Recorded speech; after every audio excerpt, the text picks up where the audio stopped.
So you are an open late teen, and you have conservative parents, and you say, Mom, Dad, I think I've decided that I'm going to be an artist. Oh yeah, and they think, what's wrong with that kid? That's a complicated conversation, isn't it? Yes, yes. It's like discussing color with someone who's colorblind. And I mean that. And it's actually a perverse thing about conservatives in some sense, because the data on the economic utility of artists is really, really strong. I mean, artists and entrepreneurs are the same people. And of course, entrepreneurs are the people who provide all of the vision for the entire capitalist system. They're absolutely necessary. But conservatives tend to be so blind to art that they can't even see that the artists are the people who drive the economy forward. What's wrong with our social structure? Well, first of all, are creative people common? Are there a lot of them? Is this a problem we need to solve to find a way to integrate them and to, I don't want to say exploit them, but exploit their creativity for the greater good? We don't seem to be very good at that. We've marginalized them. There's no minimum wage for visual artists, for example. No, we do an abysmal job of it. Can we fix this, our communities? Well, the correlation between grades and creativity in university, at the University of Toronto, for example, is 0, right? But that's because it's not that easy to grade people who are creative. But so educational institutions do a great job, especially before the university level, of just crushing creative people. So because the education system was actually set up back in the late 1900s to train the children of workers to be obedient workers. I mean, you think all the desks are lined up in a row. You're supposed to sit down. You're supposed to shut up. You're supposed to do what you're told. You do things by the bell. That's a factory bell that rings for recess and so forth. They're factories. You don't produce creative people in factories. You produce factory workers, and that's fine, except there aren't any factory workers anymore, so we should probably stop doing it. I'm not sure things have changed. They haven't changed at all. Things haven't changed very much. No. The reason Jungian psychology works is because it works for creative people. It doesn't work at all for non-creative people. It just falls dead and flat for them. They're not interested in it at all. It isn't how they think. You mean as therapy?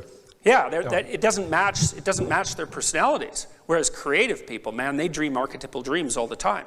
It's really interesting. And also they die if they're not being creative. They wither on the vine. I had one client, I really liked him. He was a brilliant architect. And his rational mind was his worst enemy because it just criticized everything. He was hyper-rational, criticized everything, and really in a dark way and effectively, you know. If I could get him to not think and just create, he was a complete genius. He could. That's where all of the vitality in his life was. You know, that's where the sap rose up inside the dead tree that was sort of embedded inside of him. And it's very common with creative people is that it's their lifeblood, and it really is from a biological perspective. This isn't some epiphenomena. It's built right into people and deeply. People are absolutely terrified of art. They're absolutely terrified of it. I know. Which is why Canadians' favorite decorating color is beige. It's like, really? It's like, don't paint your wall red because you'll never be able to resell your house. It's like everybody accepts that as a truth. It's like, you know, people can paint walls. It's a rather foolish piece, but people are terrified that they'll make an aesthetically displeasing choice and that everyone will laugh at them, and so they stick with beige. And they really are frightened of art, and no wonder they should be. So now, why should they be frightened of art? Because it speaks of the ultimate depths. If it's real art, it brings it into your house, man. You know, people come. I've got like 600 paintings in my house. Every square inch of the house is covered with paintings, and you know, it's quite a shock for people when they come in. Well, because some of them are of Lenin, so surprisingly enough.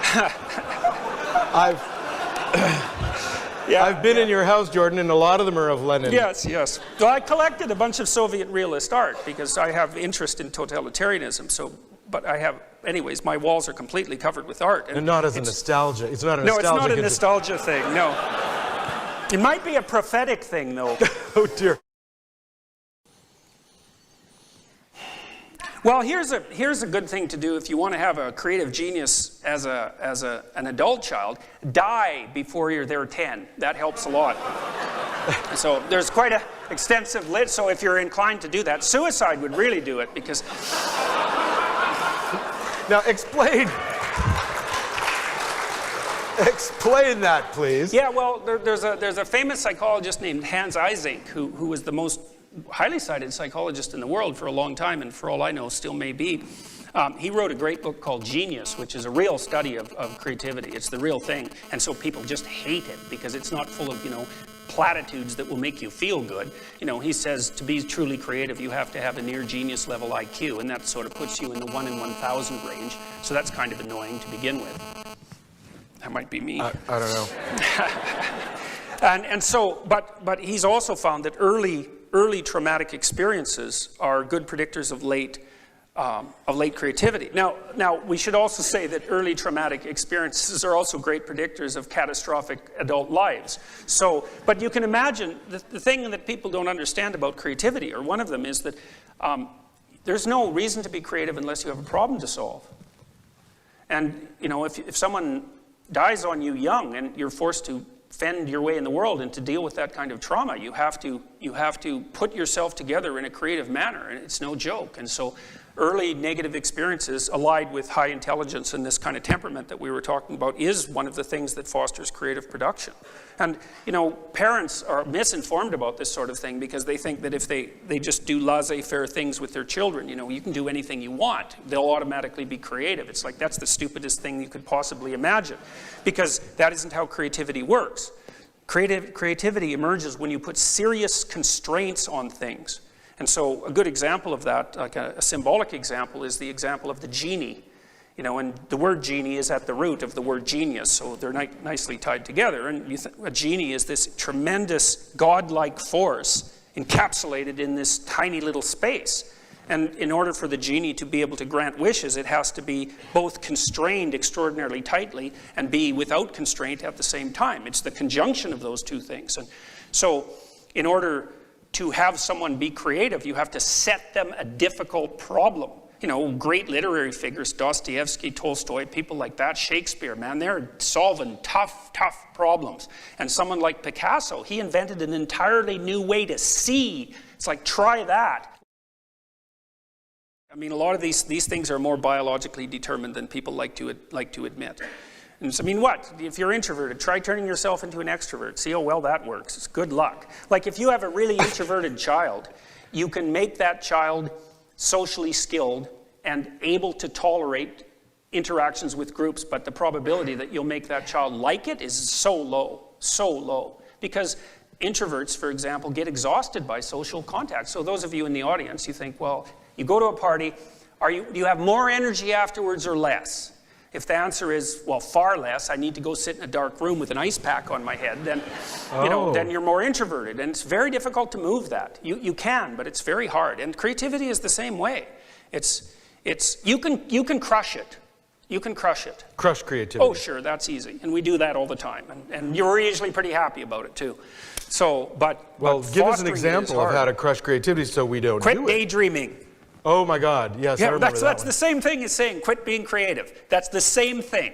Quit daydreaming. It's like, quit using your imagination. You're bringing back bad memories now, Jordan. Yeah, well, schools do that all the time. Stop daydreaming and pay attention to your work. It's like, well, what if my work is daydreaming?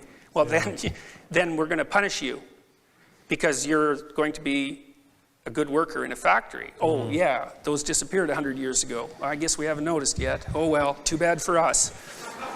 And our children, right, and our future for that matter, because it's unbelievably boneheaded. But, once a system gets established, it tends to persist. And so, well, that's how it is. But it's pretty sad. So where are the creative people in our society? We know that they're artists. So they're starving in garrets. Yeah, well, are you creative? See my socks? Yeah, no. That wasn't you, that was Van Gogh. Yeah, but I picked them out. Actually, my wife picked them out. But I'll wear them. Yes, I'm creative. I wanted to ask you, and I think we have a bit of time left, I wanted to get in a little bit deeper.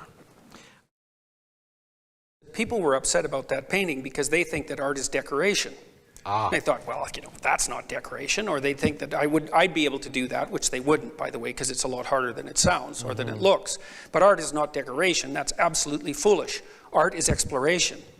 And artists train people to see. Like, when most of you would, I presume, would regard Impressionist art as both self-evidently beautiful and also as relatively traditional, because of course you all now see, like Impressionists see, all of you that are even vaguely part of the 20th century. You can't help it because the Impressionist aesthetic saturated everything, saturated advertisements, saturated movies, saturated everything. You now see like an Impressionist. They taught you to see, but back when the Impressionists first showed up, there were riots when their art was hung because the idea of perceiving that way was so radical that it caused people to have emotional fits.